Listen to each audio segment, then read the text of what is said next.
everyone, my name is Snow and today is day 7 of the Booktube-A-Thon. Today's challenge, much like last year's, was created by Ariel, who runs the entire Booktube-A-Thon, so I would like to start out by saying thank you to her for making this readathon what it is. I had so much fun this week. Even though I did have a couple days where I didn't read anything, I didn't post anything, I still had fun on the days that I did. Her challenge is a bit more relaxed, a little bit more emotional, a little bit more personal. Like last year, she wants us to tell a story.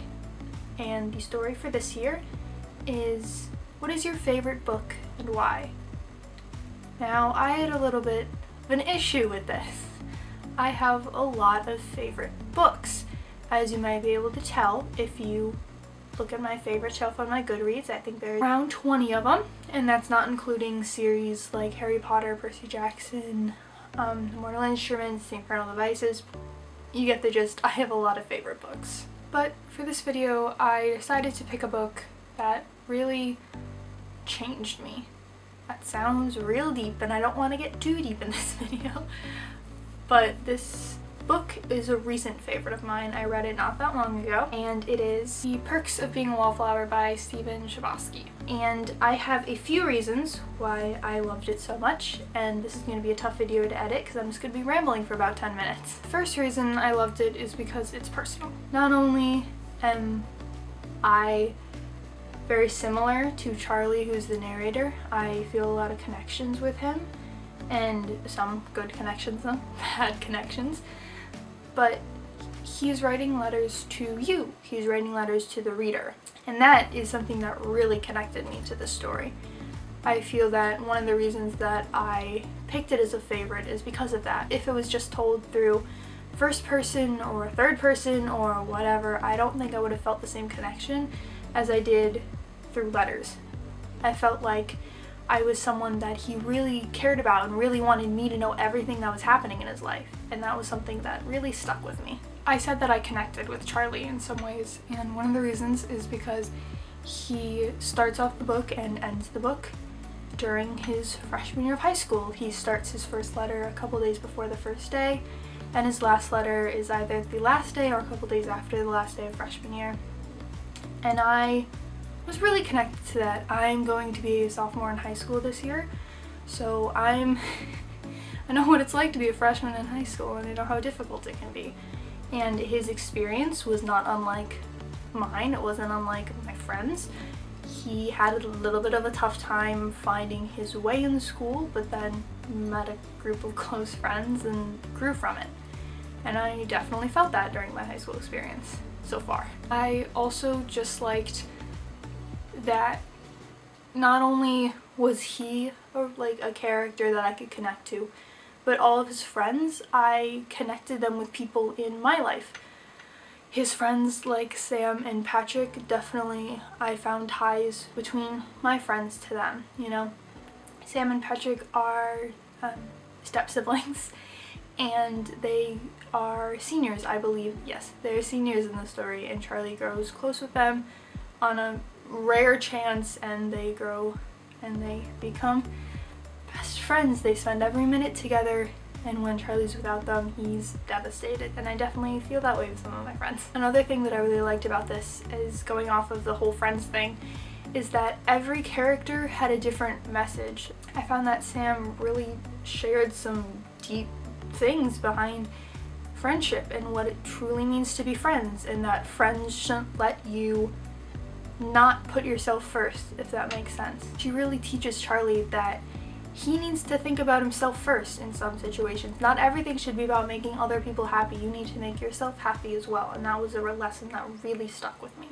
Patrick, who is Sam's stepbrother, also shared some really deep messages about love. You should love who you want and not who other people think that you should, and that makes a little bit more sense if you read the book. I definitely feel like this is the type of book that there's not one thing that made it my favorite. There's not a whole thing that made it my favorite.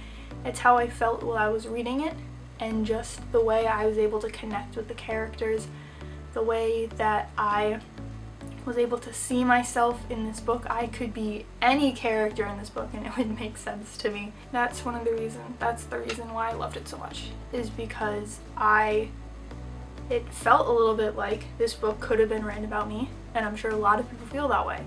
There's a reason so many people have read it and it's one of their favorite books. But I watched a video recently, someone else's video about this, and she said that it's hard to say why something is your favorite book. It's difficult because you could have read this book just yesterday, or you could have read it several years ago. There's certain things that you can't really put into words about why a book is your favorite. It just made you feel a certain way, and you feel that if you didn't have this book in your life, you would be missing something. After reading it, you need that book in your life. There's so many books after I've read it where I've gone, yeah, it's a fine book, like I'm glad I read it, but nothing remarkable about it. But The Perks of Being Wallflower is a book where I will never get rid of it. I will always recommend it to people. If you haven't read The Perks of Being Wallflower, read it. It's a great book. It's just the type of book that I'm glad I read. I'd been wanting to read it for years before I read it. I feel like I'm a different reader now when I read. I'm looking for meanings in the books that I'm reading, instead of just, oh, that was fun, or I liked that. It's more, what am I taking away from this book? How is this book going to change me? And there are some books that it's not supposed to do that, and that's fine. There's so many like contemporary books that I love, and they're just cute. They don't really have a meaning. But when reading, I'm definitely now trying to look for those meanings. This video hopefully has a meaning. I feel like none of my thoughts are really making sense in it. Overall, my conclusion about this book made me think. It's one of the first books in a long time that's made me think, and that's made me feel connected to the characters, and that made me feel like this could be happening at my school. Like I'm not sure if it says specifically where it takes place, but it feels like it could be happening at my high school or the high school that's a mile away. It feels like it could be happening anywhere and to anyone, and I think that's the best thing about this book, is that it's not just specific to the characters that are in it. Anybody could read this and feel like they are one of the characters, that they are multiple characters, and I just loved that I was able to see myself in this book, because that's kind of hard to do in books. There's not many books I read that I feel like, yes, I could be this, I could do that. But this one really made me feel like, hey, I've been through that. I was in high school. I felt the way that Charlie did in my freshman year. Hopefully this made some sort of sense. And I just want to say thank you to everybody that's watched my videos throughout this, that's talked to me on social media, over Twitter or Instagram or YouTube. And thank you to all of the hosts of the Booktube-A-Thon for making this what it is. And again, a big thanks to Ariel for making this what it is and making it as amazing as it is, and I'm so glad I could have been a part of it. So thank you so much for watching today's video. Hopefully you guys enjoy it. Hopefully you've enjoyed everything I've put out this week, and I will see you sometime soon with a new video. Bye.